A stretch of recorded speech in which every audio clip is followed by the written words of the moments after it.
নমস্কার, কেমন আছেন সবাই? আমার নতুন একটি ব্লগে আপনাদের সবাইকে অনেক অনেক স্বাগত জানাই। বনু ভাইকে সাথে নিয়ে আজকে রওনা দিয়েছি বাড়ির উদ্দেশ্যে।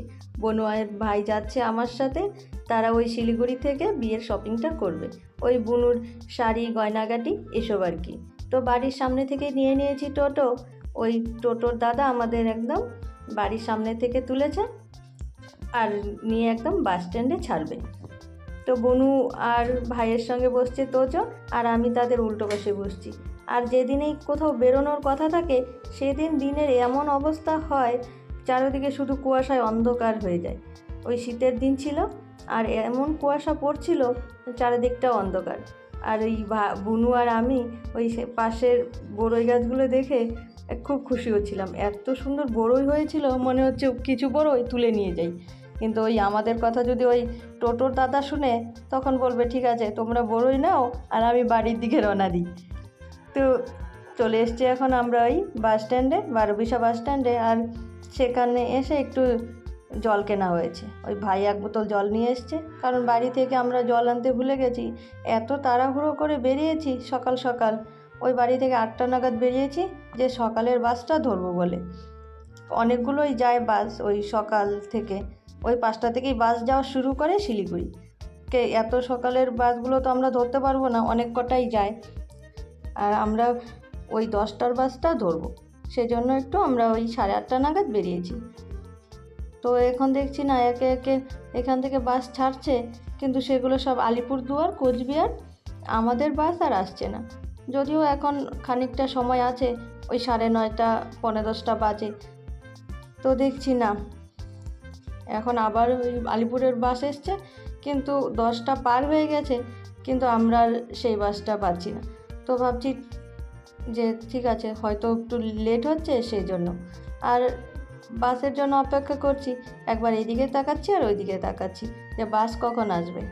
এই প্রথম 3 ভাই বোন মিলে এত দূরের রাস্তায় রওনা দিয়েছি। আর 3জনেই মিলে গল্প করছিলাম যে যেই বাস ধরার জন্য এত সকাল সকাল উঠে তাড়াহুড়ো করে রওনা দিয়েছি, আর সেই বাস এই আজকে আসছে না। তো কি লাভ হলো যে রওনা দিয়ে এত সকাল সকাল, সেটাই 3জনে মিলে ভাবছিলাম। তো বাস স্ট্যান্ডের আশেপাশে যে দোকানগুলো হয়, ওই দোকানের কাকুগুলোকে জিজ্ঞেস করলাম যে আজকে কি 10টার বাসটা আসবে। তখন তারা বললো আজকে মনে হচ্ছে আসবে না। তখন আর ওই একটুকু সময় নষ্ট না করে আলিপুরদুয়ারের বাসে উঠে পড়লাম। আর ভাবলাম যে সেখান থেকে শিলিগুড়ি যাওয়ার অ্যাভেলেবেল গাড়ি পেয়ে যাব। আর ওই 1-1.5 ঘন্টা রাস্তা পার হয়ে চলে এলাম একদম এই আলিপুরদুয়ার চৌপতি। আর চৌপতিতেই দাঁড়িয়ে আছি যে এখান দিয়েই তো সব শিলিগুড়ির বাসগুলো যাবে, সেগুলোতে উঠে পড়ব। তখন দেখি না একটা বাস এসছে, আর সেটাও প্রচুর ভিড়। ওই বাচ্চা কাচ্চা নিয়ে ব্যাগ ট্যাগ নিয়ে ওঠা যাবে না, সেজন্য আর সেটাতে উঠতে পারলাম না। আর কিছুক্ষণ দাঁড়ানোর পরে দেখছি না আর তো বাস আসছে না। তো আবার বুদ্ধি করলাম 3জনে যে চল এবার যাই হচ্ছে বাস স্ট্যান্ডে, ওই স্টেট বাস স্ট্যান্ডে। আর এবার সেখানেই রওনা দিয়েছি। আর এবার দেখুন, এবারও কিন্তু ওই তোজো তার মামা আর মাসির সাথে বসেছে। ওই ভাই আর বোন যদি আমার সাথে থাকে, তাহলে তোজোকে নিয়ে আমার সেরকম চিন্তা করতে হয় না। তারাই গাড়িতে উঠাবে, নামাবে, ধরে রাখবে, আমি একদম গায়ে হাওয়া লাগিয়ে যাই আর কি সেটা। আর এই চলে এসছে এখন ওই বাস স্ট্যান্ডের সামনে।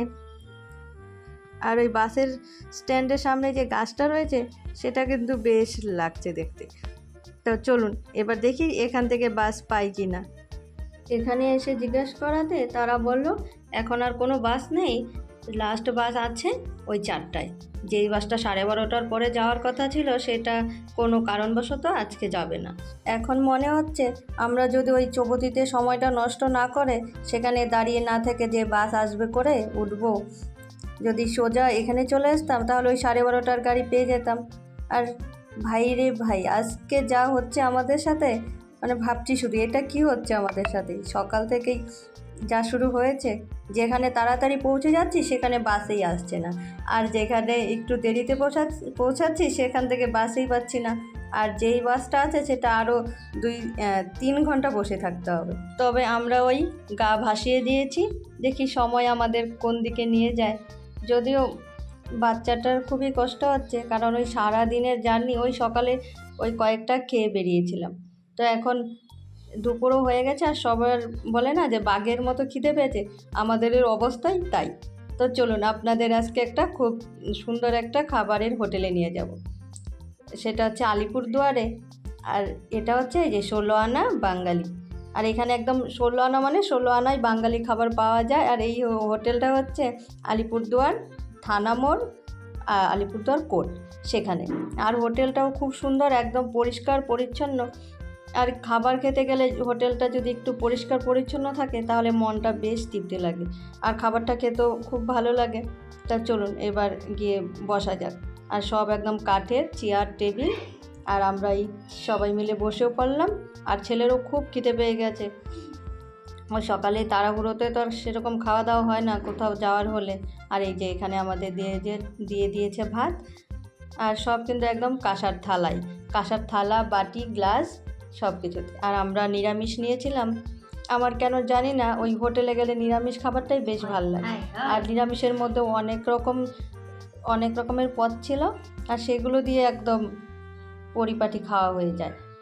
নিরামিষ থালাতে ছিল ওই বেগুন ভাজা, ধনেপাতার চাটনি, বেগুন পোড়া, ডালের বড়া, আর হচ্ছে মোচা ঘন্ট, ডাল, আলুর দম, পাঁপড়, তারপরে হচ্ছে লঙ্কা পেঁয়াজ স্যালাড, শাক, করলা ভাজা, আর ছিল বেগুনি। কখন থেকে ওই নিরামিষ থালার লিস্ট বলে যাচ্ছি, কিন্তু দেখছি আর শেষ আর হচ্ছে না।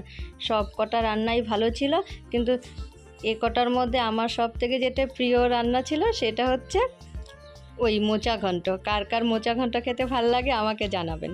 আর এবার পেটকে শান্ত করে এসে বসে আছি বাস স্ট্যান্ডে। এবার দেখি সময় যেতে থাকুক, যেহেতু পেট ঠান্ডা আছে এবার আর কোনো চিন্তা নেই। সারাদিনটা একটু হেনস্থা হলেও একদিকে সময়টা ভালোই কেটেছে। 3 ভাই বোন মিলে এখান থেকে ওখানে, ওখান থেকে এখানে, আর বাস স্ট্যান্ডে বসে ঘন্টার ঘন্টা গল্প, আর একসঙ্গে সবাই মজা করে খাওয়া দাওয়া করলাম। ভাই বোনও যদি আমার সাথে না থাকতো তাহলে সারাদিনটা অনেকটাই বোর হয়ে যেতাম। তারা থাকাতে বাস স্ট্যান্ডে সারাদিনটা কাটানো সেরকম একটা খারাপ লাগেনি। আর তোজোরও তার মামা আর মাসি থাকাতে হাসতে খেলতে সময়টা পার করে দিয়েছে। আর একা একা এসে যদি এই বাস স্ট্যান্ডে বসে থাকতাম তাহলে অনেকটাই খারাপ লাগতো, আর মনে মনে রাগ হতো, আর খারাপও লাগতো যে কেন আগে এলাম না, কেন বাসটা পেলাম না, আরও ইত্যাদি ইত্যাদি মনে হাজারটা প্রশ্ন জাগতো। তবে এই শেষ মুহূর্তে আমরা বাসটা পেয়েছি, মানে বাস এখন ছেড়েও দিয়েছে। তাও বলে না যে শেষ ভালো যার সব ভালো। তাহলে চলুন এবার দুগ্গা করে বাড়ির দিকে রওনা দিই। আর কার এরকম কোথাও ঘুরতে যাওয়ার সময়, মানে কোথায় যাওয়ার সময় কার এরকম অবস্থা হয়েছে, মানে বাসে এরকম পরিস্থিতি হয়েছে, সেটা আমাকে কমেন্টে জানাবেন।